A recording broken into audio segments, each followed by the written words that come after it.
ओम शांति। प्यारे रूहानी भाई बहनों, आज की मुरली 24 फरवरी 2026 के मंथन में आपका स्वागत है। ओम शांति। आज का ये मंथन ना सचमुच बहुत ही विशेष होने वाला है। जी। मतलब जब हम बाबा के महावाक्यों को सिर्फ सुनते नहीं बल्कि उनकी गहराई में उतरकर उन्हें महसूस करते हैं, जी तो आत्मा में एक बहुत ही शांत और शक्तिशाली ऊर्जा का संचार होता है। बिल्कुल। और आज की मुरली में ईश्वरीय वात्सल्य तो है ही, साथ ही हमारे इस ब्राह्मण जीवन का एक बहुत गहरा आधार भी स्पष्ट किया गया है। सही कहा। तो चलिए अपने मन और बुद्धि की गति को थोड़ा धीमा करते हैं और इस रूहानी संवाद में पूरी तरह एकाग्र होते हैं। ये बहुत जरूरी है, दुनियादारी की तेज भागदौड़ से अपनी बुद्धि को कुछ पल के लिए निकालना। जी, तो आज की चर्चा की शुरुआत हम मुरली के उस मीठे सार से करते हैं जिसने आज सीधा दिल को छुआ है। हाँ, मीठे बच्चे वाला हिस्सा। बिल्कुल। बाबा ने कहा है, मीठे बच्चे, तुमने अपनी जीवन डोर एक बाप से बांधी है, तुम्हारा कनेक्शन एक से है, एक से ही तोड़ निभाना है। ये जीवन डोर शब्द अपने आप में ही एक बहुत गहरी तस्वीर उकेरता है। सच में। आज के इस आधुनिक दुनिया में जहां हर पल हमारा ध्यान खींचने के लिए 100 चीजें मौजूद हैं, ये एक से डोर बांधना प्रैक्टिकली कैसे संभव है? यही तो सबसे बड़ा पुरुषार्थ है। मतलब अक्सर हम देखते हैं कि लौकिक दुनिया में इंसान अपनी डोर अपनी नौकरी से, समाज की राय से या भविष्य की अनगिनत चिंताओं से बांध लेता है। बिल्कुल, और फिर खिंचाव महसूस करता है। हाँ, तो ऐसे में एक से ही डोर निभाने का वास्तविक स्वरूप क्या है? ये एक बहुत ही व्यवहारिक सवाल है। अगर हम इस जीवन डोर को गहराई से देखें, तो ये दरअसल हमारी बुद्धि के समर्पण की बात है। बुद्धि का समर्पण? जी, दुनिया में जब हम कई जगह अपनी बुद्धि की डोर बांधते हैं, चाहे वो रिश्तों की उम्मीदें हों या भौतिक सफलता की चाह, तो आत्मा लगातार खिंचती रहती है और थक भी जाती है। बिल्कुल। कभी किसी रिश्ते से निराशा मिलती है, तो कभी किसी वस्तु के खोने का डर सताता है कि हमारा असली अविनाशी कनेक्शन सिर्फ एक के साथ है, एक बाबा के साथ। जी। और एक से तोड़ निभाने का अर्थ ये बिल्कुल नहीं है कि हम अपनी लौकिक जिम्मेदारियां छोड़ दें। ये बहुत महत्वपूर्ण बात है। लोग अक्सर संन्यास का अर्थ निकाल लेते हैं। बिल्कुल। इसका वास्तविक अर्थ है कि मेरी हर सोच, मेरा हर कर्म एक बाबा की श्रीमत की रोशनी में हो। मतलब बाहर से सब करते हुए भी अंदर से एक के साथ जुड़े रहना। सही कहा। जब आंतरिक डोर एक से बंधी होती है, तो बाहर की परिस्थितियां आत्मा को भटका नहीं पाती। वहां सिर्फ एक निश्चय और अटूट शांति होती है। ये बहुत ही स्पष्ट नजरिया है जी। कि बाहर सब कुछ करते हुए भी अंदर से एक के साथ बंधे रहना है। और इसी बात को बाबा ने आज के प्रश्नोत्तर में एक बहुत ही लौकिक और जाने पहचाने उदाहरण से समझाया। हाँ, वो शादी वाले उदाहरण से। बिल्कुल। बाबा ने प्रश्न उठाया कि संगम युग यानी कलयुग के अंत और सतयुग की शुरुआत के बीच का ये छोटा सा परिवर्तन का समय, इस संगम युग पर आत्मा अपनी डोर परमात्मा के साथ जोड़ती है। जी। तो इसकी रस्म अज्ञान काल में किस तरह से चलती आ रही है? और इसके उत्तर में बाबा ने लौकिक शादी के समय स्त्री का पल्लव पति के साथ बांधने का उदाहरण दिया। लेकिन अगर हम आज के समय में देखें तो लौकिक दुनिया में सर्वाइवल और सुरक्षा साफ दिखाई देती है। शिव बाबा के साथ ये जो अलौकिक पल्लव बांधने की बात है, इसका ये 21 जन्मों का सुरक्षा कवच प्रैक्टिकली कैसा महसूस होता है? देखिए, लौकिक और अलौकिक दुनिया का ये अंतर ही इस पूरे ज्ञान का मुख्य सार है। जी। लौकिक विवाह में जब पल्लव बांधा जाता है, तो वो केवल एक जन्म का शारीरिक और सामाजिक बंधन होता है। हाँ, और उसमें भी कोई गारंटी नहीं होती। बिल्कुल नहीं। उसमें बस एक उम्मीद होती है कि जीवन भर ये साथी मेरी परवरिश करेगा। लेकिन हम सभी जानते हैं कि लौकिक रिश्ते कितने अनिश्चित होते हैं। शरीर छूटने के साथ ही वो डोर टूट जाती है। बिल्कुल टूट जाती है। इसके विपरीत आप सोचिए कि स्वयं परमपिता परमात्मा के साथ हमारा जो ये अलौकिक पल्लव बंधा है, वो कितनी बड़ी बात है। सच में, ये सोचकर ही रोंगटे खड़े हो जाते हैं। बाबा कहते हैं कि हमारी परवरिश आधा कल्प यानी सतयुग और त्रेता युग के पूरे 21 जन्मों के लिए बाप द्वारा होगी। 21 जन्मों की गारंटी? जी हाँ, ये कोई साधारण वादा नहीं है। ये स्वयं भगवान की दी हुई एक ईश्वरीय गारंटी है। और जब आत्मा को ये महसूस हो जाता है तो जीवन कितना बदल जाता है। बिल्कुल। जब आत्मा को इस बात का गहरा निश्चय हो जाता है कि मेरा रक्षक और पालनहार स्वयं सर्वशक्तिमान है, तो वर्तमान जीवन की बड़ी बड़ी चिंताएं भी बहुत छोटी और बेअसर लगने लगती हैं। सचमुच, ये महसूस करना ही आत्मा को कितना हल्का कर देता है कि सृष्टि का रचयिता हमारी परवरिश कर रहा है। जी।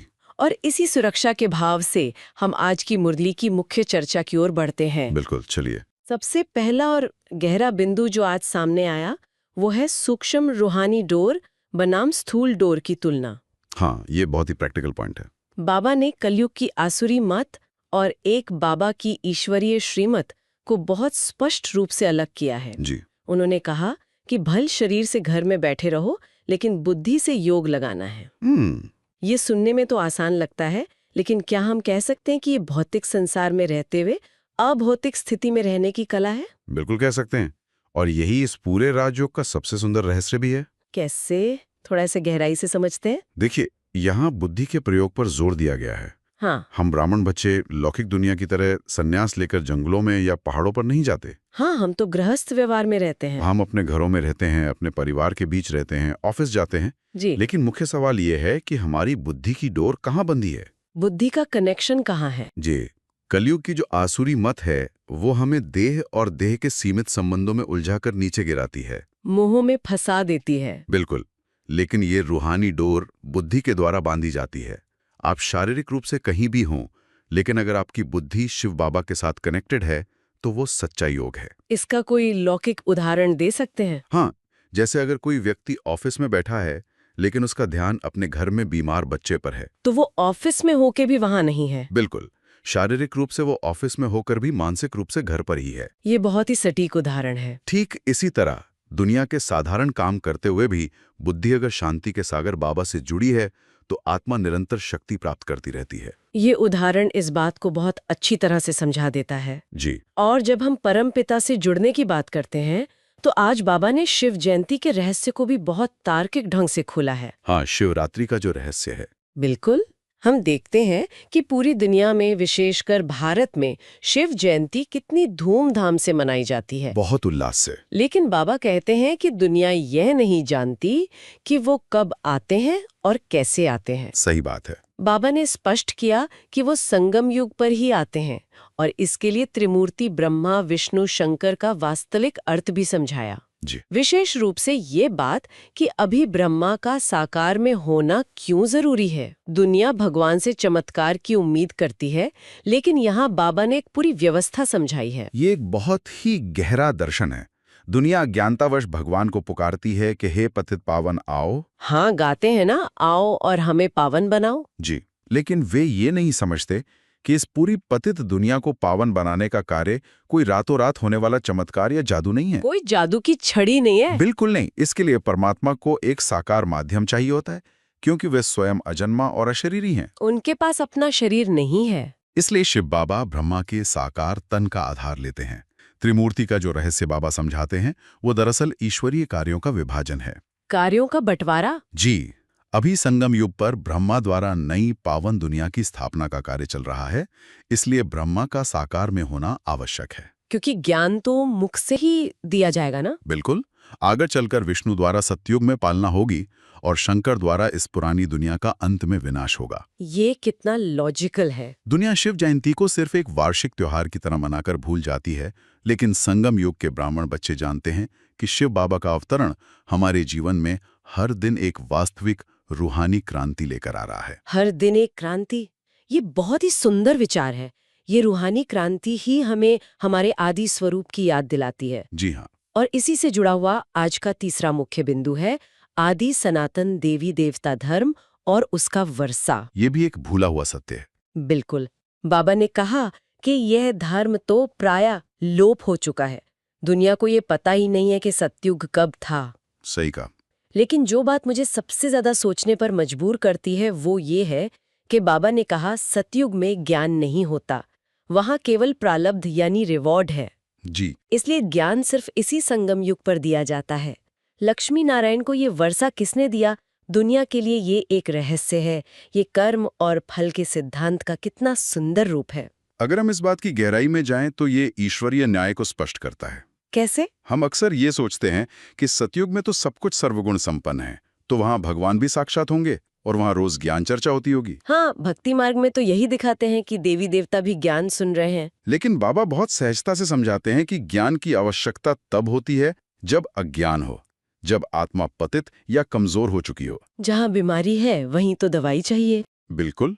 इसे एक लौकिक उदाहरण से समझें। जैसे कोई विद्यार्थी जब कई सालों की मेहनत के बाद यूनिवर्सिटी से अपनी डिग्री पूरी कर लेता है जी। और एक ऊंचे पद पर नौकरी करने लगता है, तो क्या वो रोज ऑफिस में अपनी कॉलेज की किताबें खोलकर पढ़ता है? नहीं, बिल्कुल नहीं। तब तो वो उस पर काम करता है। अब तो वो अपनी मेहनत का फल भोग रहा है। ठीक इसी तरह ज्ञान रूपी पढ़ाई सिर्फ संगम युग पर होती है, ताकि आत्मा पावन बन सके। संगम युग की पढ़ाई ही सतयुग का पद तय करती है। जी हाँ, लक्ष्मी नारायण ने अपनी पवित्रता और राजयोग की ये कमाई इसी समय परमपिता परमात्मा से प्राप्त की। दुनिया मंदिरों में उनकी मूर्तियों की पूजा करती है, लेकिन केवल हम बच्चे जानते हैं कि वो सर्वोच्च पदवी उन्होंने कैसे हासिल की। सही कहा आपने। ये डिग्री वाला उदाहरण सच में बहुत सटीक है। पढ़ाई अभी है, प्रारब्ध भविष्य में। जी। और इस पढ़ाई के बीच में एक बहुत बड़ी प्रक्रिया होती है, जिसका जिक्र बाबा ने चौथे बिंदु में रुद्र ज्ञान यज्ञ और विनाश ज्वाला के रूप में किया है। विनाश की ज्वाला? बाबा कहते हैं कि शिव बाबा मनुष्य तन में आकर ही ये यज्ञ रच सकते हैं, सूक्ष्म या मूल वतन में नहीं। बिल्कुल। मूल वतन यानी वो परमधाम, शांतिधाम, जहां से हम आत्माएं आई हैं, वहां कोई कर्म या यज्ञ नहीं होता। वहां तो परम शांति है। सबसे रोचक बात मुझे ये लगी कि अक्सर लोग विनाश या महाभारत की लड़ाई के नाम से डर जाते हैं। पुरानी दुनिया को बाबा कब्रिस्तान कहते हैं। जी। लेकिन बाबा ने इसे डरने की बात नहीं, बल्कि स्वर्ग के गेट खोलने का निमित्त बताया है। हम इस विनाश को एक सकारात्मक दृष्टिकोण से कैसे देखें? देखिए, विनाश शब्द सुनते ही इंसानी मन में अक्सर एक खौफ पैदा हो जाता है। हाँ, एक डर सा लगता है। लेकिन बाबा हमें एक बिल्कुल अलग आध्यात्मिक चश्मा देते हैं। आप खुद सोचिए, ये जो वर्तमान कलयुगी दुनिया है, जो दुखों से, बीमारियों से, भ्रष्टाचार से और हर तरह के पतितपन से भरी हुई है। बिल्कुल, चारों तरफ हाहाकार है। अगर ये समाप्त नहीं होगी तो नई स्वच्छ और पावन दुनिया कैसे आएगी? पुरानी इमारत गिरेगी तभी तो नहीं बनेगी। बिल्कुल, पतित और पावन दुनिया एक साथ तो नहीं चल सकती। इसलिए बाबा ने ये रुद्र ज्ञान यज्ञ रचा है। विनाश कोई त्रासदी नहीं है, बल्कि ये तो आत्मा की पुरानी आदतों और इस पुरानी दुनिया का एक अल्टीमेट डीक्लटरिंग है। अल्टीमेट डीक्लटरिंग, ये बहुत ही आधुनिक और पावरफुल शब्द है। जी, जैसे एक पुराना जर्जर मकान गिराया जाता है ताकि एक सुंदर नया महल बनाया जा सके। तो इसमें डरने की कोई बात ही नहीं है। बिल्कुल नहीं। जब आत्मा को 84 जन्मों के इस पूरे चक्र का ज्ञान हो जाता है, तो इस पुरानी दुनिया रूपी कब्रिस्तान से एक स्वाभाविक वैराग्य आ जाता है। मोह खत्म हो जाता है। फिर मृत्यु या विनाश से डर नहीं लगता, बल्कि एक गहरी शांति और उत्साह होता है कि अब हमें अपने असली घर वापस जाना है और फिर अपनी नई पावन दुनिया में आना है। ये तो बहुत खुशी की बात है कि हम वापस घर जा रहे हैं। जी हाँ। अल्टीमेट डीक्लटरिंग, अपनी पुरानी आदतों और बंधनों से मुक्त होना। लेकिन इस मुक्ति की यात्रा में रुकावटें भी बहुत आती हैं। माया की रुकावटें। बिल्कुल, जिसका वर्णन बाबा ने 5वें बिंदु में किया है। बाबा ने बहुत ही हल्के फुल्के अंदाज में कहा कि माया तुम्हें मूर्ख यानी अप्रैल फूल बना देती है। ये बाबा का बहुत ही प्यारा तरीका है समझाने का। हाँ, वो हमारी इस जीवन डोर को कमजोर करने की पूरी कोशिश करती है, कदम कदम पर। जैसे हम सुबह सुबह अमृत वेला में योग करने बैठते हैं, बुद्धि को एकाग्र करते हैं और तभी अचानक फोन पर कोई नोटिफिकेशन आ जाता है या किसी पुरानी बात की याद आ जाती है और ध्यान भटक जाता है। बस वहीं हमारी रूहानी डोर कट जाती है और हम अप्रैल फूल बन जाते हैं। सही कहा आपने। इससे बचने के लिए शिव बाबा हमें योग का इंजेक्शन लगाते हैं। बाबा ने यह भी स्पष्ट किया कि हमारे विकर्म यानी जो पिछले जन्मों के पाप हैं, वो योग अग्नि से भस्म होते हैं, किसी नदी में नहाने से नहीं। ये सचमुच हम सभी का रोज का अनुभव है। माया कोई सींगों वाला राक्षस नहीं है, बल्कि हमारी अपनी कमजोरियां, परिस्थितियां और भटकाव ही माया है। हमारे अपने ही पुराने संस्कार। बिल्कुल, वो हमेशा हमें उस एक अविनाशी सर्जन से दूर खींचने की कोशिश करती है। और हम खिंच भी जाते हैं कई बार। दुनिया के लोग सोचते हैं कि शरीर को किसी पवित्र नदी में स्नान कराने से आत्मा के पाप धुल जाएंगे। लेकिन बाबा हमें कितनी तार्किक बात समझाते हैं कि पाप तो आत्मा ने किए हैं। जी, कर्म या पाप तो आत्मा ने किए हैं, शरीर ने नहीं। तो पानी शरीर को साफ कर सकता है, आत्मा को नहीं। ये बात दुनिया की समझ में नहीं आती। आत्मा के 63 जन्मों के दुखों को दूर करने और उसे पावन बनाने के लिए योग की अग्नि ही एकमात्र उपाय है। योग अग्नि। जब हमारी बुद्धि निरंतर उस सर्वशक्तिमान के साथ जुड़ी रहती है, तो वो याद की यात्रा एक ऐसी भस्म करने वाली अग्नि बन जाती है जो हमारे जन्म जन्मांतर के विकर्मों को जलाकर आत्मा को कंचन बना देती है, यानी सोना बना देती है। बिल्कुल। शिव बाबा 63 जन्मों के दुख हरता और आने वाले 21 जन्मों के सुख करता है। कितनी स्पष्ट और वैज्ञानिक विधि है ये। आत्मा की सफाई के लिए आत्मा के पिता की याद की अग्नि। जी। और इसी विधि को अपने जीवन में उतारने के लिए बाबा ने आज धारणा के लिए मुख्य सार में 2 बहुत ही प्यारे बिंदु दिए हैं। धारणा के बिंदु हमेशा बहुत प्रैक्टिकल होते हैं। बिल्कुल। पहला ये कि अपनी बुद्धि की रूहानी डोर केवल एक बाप के साथ मजबूती से बांधनी है और कदम कदम पर उसी की श्रीमत पर चलना है। एक की श्रीमत। और दूसरा बिंदु बहुत मीठा है कि हमें स्वयं को बहुत बहुत स्वीट यानी मधुर बनाना है, क्योंकि हम मोस्ट स्वीटेस्ट झाड़ की कलम यानी इस ईश्वरीय वृक्ष की सैपलिंग बन रहे हैं। जी। ये आंतरिक सफाई और बाहर की मधुरता का कनेक्शन क्या है? देखिए, धारणा की ये दोनों बिंदु आपस में बहुत गहराई से जुड़े हुए हैं। कैसे? जब बुद्धि की डोर एक बाप से बंधी होती है तो आत्मा के अंदर कोई भटकाव या असमंजस नहीं होता। आत्मा शांत रहती है। जी। और जहां भटकाव नहीं होता वहां चिड़चिड़ापन, गुस्सा या अशांति टिकी नहीं सकती। ये तो स्वाभाविक है। बाबा कहते हैं कि हम उस आने वाले कल्प वृक्ष के, उस देवी देवता धर्म के फाउंडेशन हैं। हम उस मीठे झाड़ की कलम हैं। सैपलिंग्स हैं। अगर बीज या कलम ही कड़वी होगी तो उससे बनने वाला पेड़ कैसा होगा? वो भी कड़वा ही होगा। इसीलिए हमारे बोल, हमारे कर्म, हमारा हर व्यवहार इतना मधुर और शांतिपूर्ण होना चाहिए कि जो भी आत्मा हमारे संपर्क में आए उसे शिव बाबा के प्यार की अनुभूति हो जाए। हमारे द्वारा बाबा दिखाई दें। बिल्कुल। और ये मधुरता ऊपर से ओढ़ी नहीं जा सकती। जब हम निरंतर याद की यात्रा में तत्पर रहकर अपने अंदर के विकर्मों का विनाश करते हैं तो वो आंतरिक सफाई ही स्वाभाविक रूप से हमारे चेहरे और बोल में मधुरता बनकर झलकती है। बहुत ही सुंदर विश्लेषण। आंतरिक सफाई का रिफ्लेक्शन ही हमारी मधुरता है। जी। अब हम आते हैं आज के वरदान पर, जो हर ब्राह्मण आत्मा के लिए रोजमर्रा की जिंदगी में एक ढाल का काम करता है। वरदान तो सच में एक ढाल ही है। बाबा का वरदान है, मनन शक्ति द्वारा हर पॉइंट के अनुभवी बनने वाले सदा शक्तिशाली, माया प्रूफ, विघ्न प्रूफ भव। बहुत ही शक्तिशाली वरदान है आज का। इसे और गहराई से स्पष्ट करने के लिए बाबा ने शरीर की पाचन शक्ति का उदाहरण दिया है। जी, डाइजेशन पावर का। इस रूहानी पाचन शक्ति को हम अपने दैनिक जीवन में कैसे समझें? शरीर की पाचन शक्ति का ये उदाहरण बहुत ही सटीक है। देखिए, हम चाहे कितना भी महंगा और पौष्टिक भोजन खा लें, लेकिन अगर हमारे शरीर की पाचन शक्ति कमजोर है तो वो भोजन हमें खून या ऊर्जा नहीं दे सकता। बिल्कुल, वो शरीर को लगेगा ही नहीं। ठीक इसी तरह हम रोज ज्ञान की मुरली सुनते हैं, बहुत ऊंचे ऊंचे आध्यात्मिक बिंदु सुनते हैं, रोज नए नए पॉइंट मिलते हैं, लेकिन अगर हम दिन भर उन पर मनन नहीं करते, उन्हें अपने विचारों में घुमाते नहीं हैं, तो वो ज्ञान केवल कानों तक रह जाता है, आत्मा की शक्ति नहीं बन पाता। यानी सुनना काफी नहीं है, चर्निंग बहुत जरूरी है। बिल्कुल जरूरी है। मनन करने से ही सुनी हुई बात हमारा अपना व्यक्तिगत अनुभव बन जाता है। और जब अनुभव बन जाता है तब क्या होता है? जब कोई ज्ञान आपका अनुभव बन जाता है तो फिर दुनिया की कोई भी परिस्थिति या किसी की सुनी सुनाई बात आपको विचलित नहीं कर सकती। आप डगमगाते नहीं हैं। सही कहा। ऐसी अनुभवी आत्मा ही वास्तव में हर परिस्थिति में माया प्रूफ और विघ्न प्रूफ बन सकती है। यानी मनन ही ज्ञान को अनुभव में बदलता है। जी हाँ। इसी शक्तिशाली स्थिति को आज का स्लोगन एक और कदम आगे ले जाता है। आज का स्लोगन क्या है? स्लोगन है, खुशी का खजाना सदा साथ रहे तो बाकी सब खजाने स्वतः आ जाएंगे। बहुत ही सुंदर। खुशी को एक आध्यात्मिक चुंबक के रूप में देखा जा सकता है ना? बिल्कुल। खुशी वास्तव में एक ऐसा चुंबक है जो बाकी सभी ईश्वरीय शक्तियों को अपनी ओर आकर्षित करती है। खुशी ही आधार है। आज की मुरली में बाबा ने हमें 21 जन्मों के सुख और खुशी के वर्षे की याद दिलाई है। जी। जब किसी आत्मा को ये गहरा निश्चय हो जाता है कि मेरा पिता स्वयं परमपिता परमात्मा है और मेरी जीवन डोर उससे बंधी हुई है, तो उसकी वो आंतरिक खुशी किसी भी लौकिक दुख से छिप नहीं सकती। वो चेहरे से ही छलकती है। बिल्कुल छलकती है। जहाँ ये सच्ची रूहानी खुशी होती है, वहाँ शांति, सहनशीलता, पवित्रता और प्रेम जैसे बाकी सभी खजाने अपने आप खिंचे चले आते हैं। खुशी के साथ सब कुछ आ जाता है।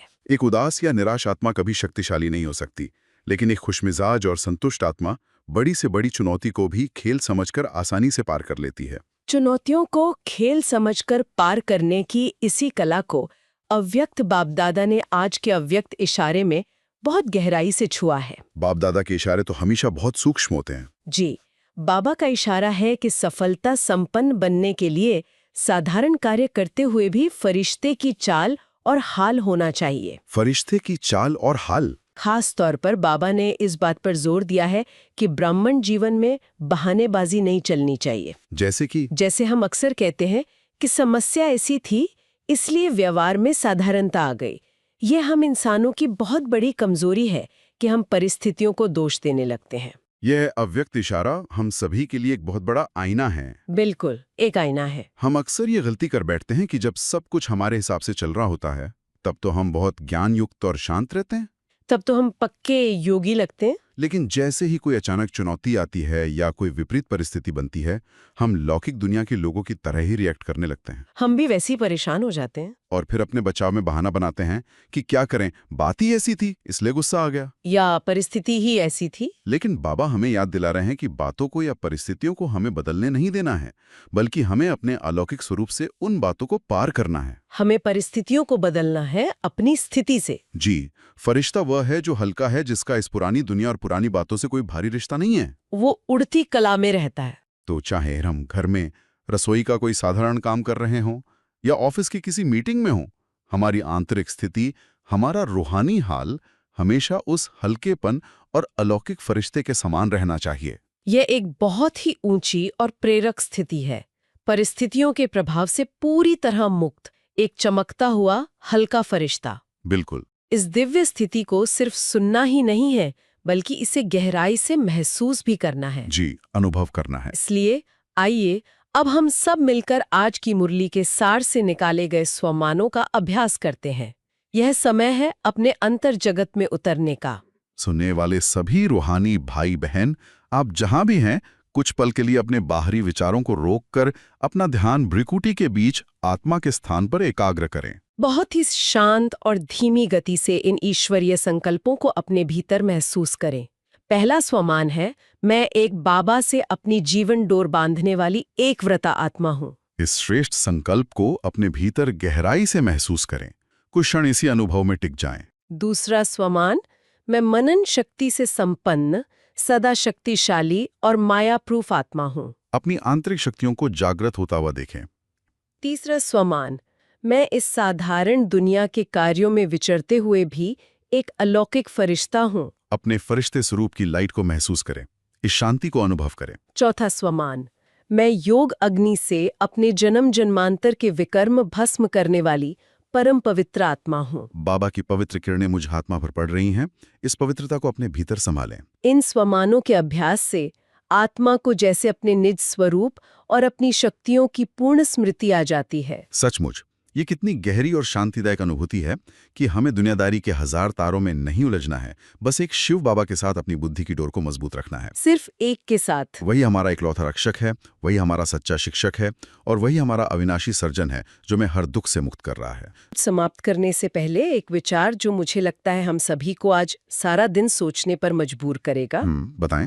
हम अपनी लौकिक जिंदगी में अपना मोबाइल फोन कितनी बार चेक करते हैं और दिन में कितनी बार उसे चार्ज करते हैं, सिर्फ ये सोचकर कि कहीं उसकी बैटरी खत्म न हो जाए और हमारा दुनिया से कनेक्शन न टूट जाए। बहुत बार करते हैं। लेकिन क्या हम अपनी इस जीवन डोर की बैटरी को दिन में एक बार भी चेक करते हैं? ये बहुत गहरा सवाल है।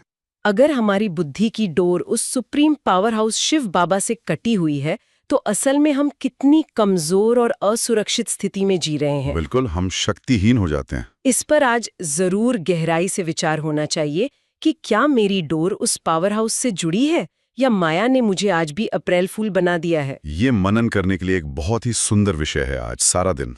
इस गहरी और शांत अनुभूति और इस वैचारिक मंथन को अपने भीतर समेटे हुए हम आज के इस रूहानी सफर को यहीं विराम देते हैं। जी। अगर आज की मुरली से आपको कोई विशेष प्रेरणा या स्वमान का अनुभव मिला हो, तो उसे अपने जीवन में धारण करें और दूसरों को भी प्रेरित करें।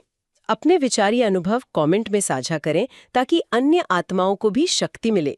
याद रखें, हर शुभ संकल्प ही विश्व कल्याण की सेवा है। ओम शांति।